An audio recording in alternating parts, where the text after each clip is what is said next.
Hai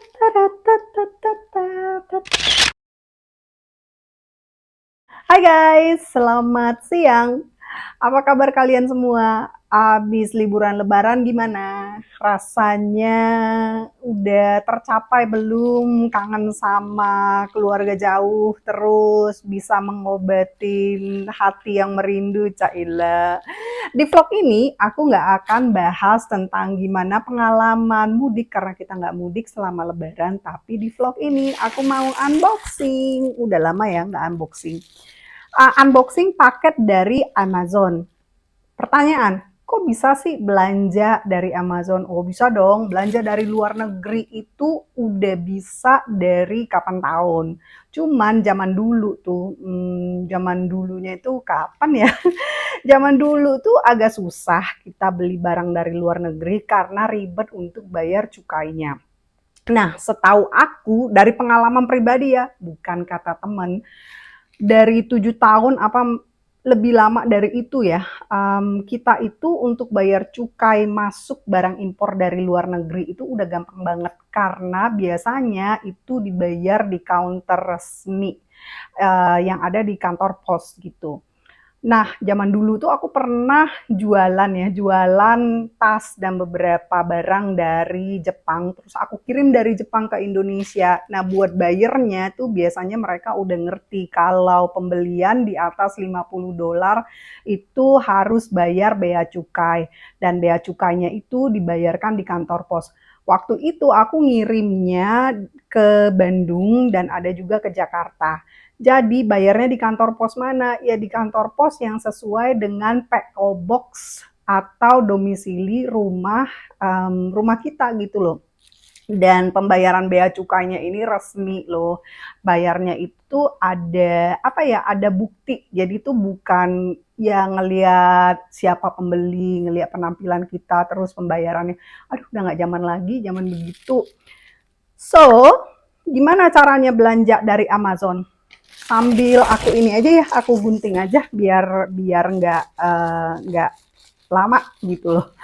Gimana belanja dari Amazon ya secara online ya, secara online aku belanjanya dari Amazon US karena ini bukunya itu buku dari US semuanya dan kita itu ya pastinya pakai kredit card terus masukin data kita dan sekarang itu kalau dari Indonesia itu kita bisa bayar cukai di awal jadi dihitung sama Amazonnya dan kita diberikan pilihan mau bayar cukai mau dikalkulated pajaknya ketika kita check out ketika kita akan melakukan pembayaran atau kita mau bayar langsung.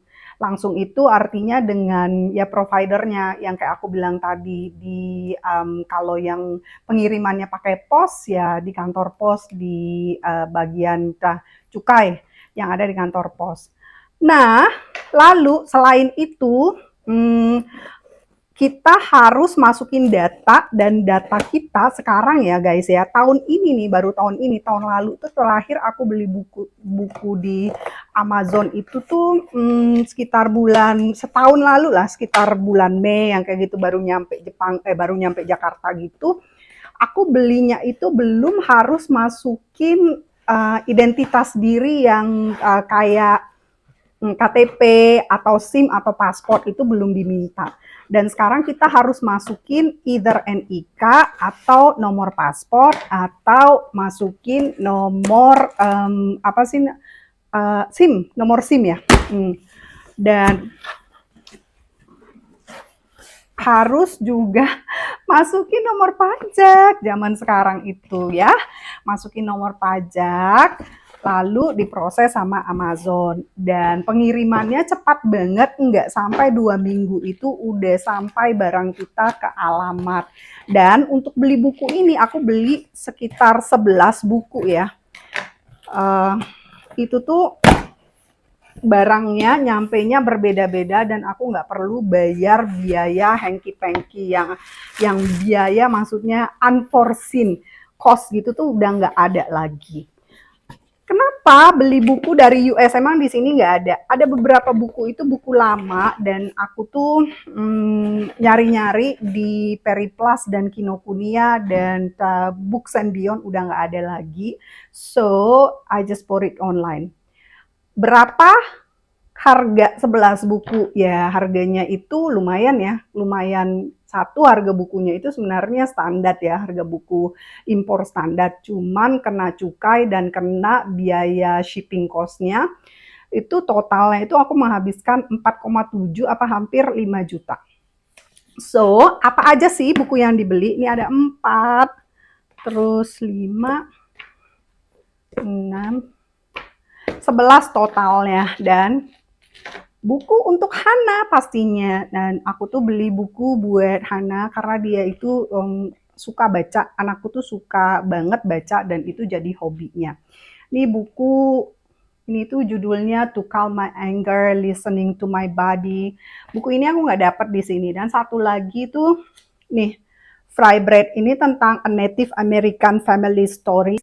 Nah, buku ini I Am Able to Sign.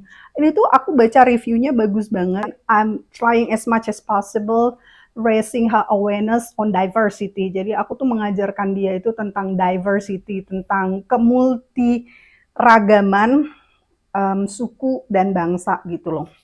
Dan supaya dia aware juga nantinya bisa aware dengan identitas dirinya.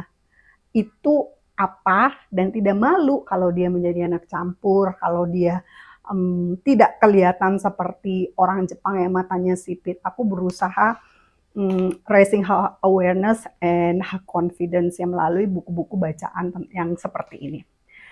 Lalu buat aku, pastinya buat aku yang terbanyak dong guys.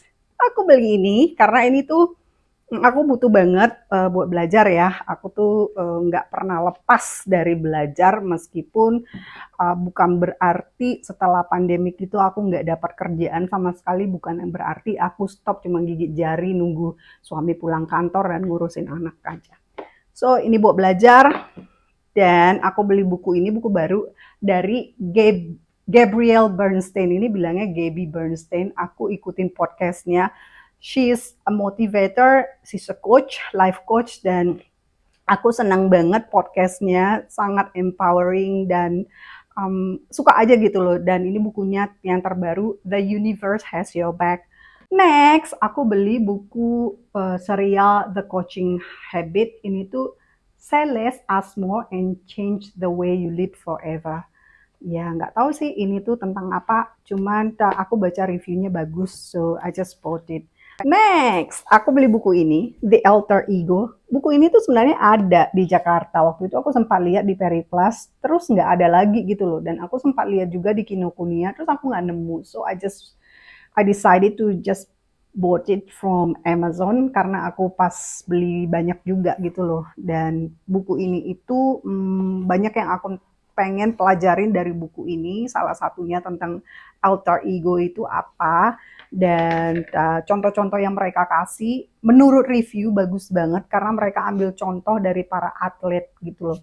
Para atlet ini tuh mereka punya alter ego yang ketika mereka berlatih atau ketika mereka compete against others, alter egonya tuh muncul gitu loh. Jadi orang yang tadinya pemalu, orang yang tadinya nggak berani gitu ya, begitu mereka compete, begitu mereka latihan gitu, alter egonya muncul dan si pemalu yang orang yang nggak berani itu tiba-tiba hilang, muncullah alter ego yang bisa bilang I can do this and they compete dan akhirnya mereka menang. Intinya seperti itu, tapi aku belum baca jadi nggak bisa review banyak.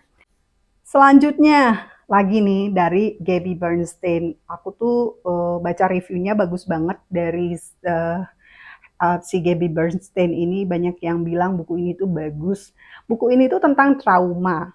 Gimana mengalahkan trauma dan supaya kita bisa hidup lebih happy, supaya kita bisa masuk ke level awareness kalau ya udah, maksudnya itu apa ya, supaya kita bisa punya kebesaran jiwa untuk memaafkan memaafkan orang-orang atau orang tua atau teman-teman yang menimbulkan trauma atau luka batin di dalam diri kita.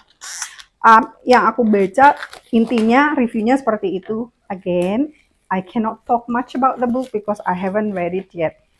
Nah, selanjutnya, sebenarnya aku pilih beli di Amazon ini because I want to get this book. Ini tuh bukunya The Conscious Parent. Buku ini tuh dari guru gue.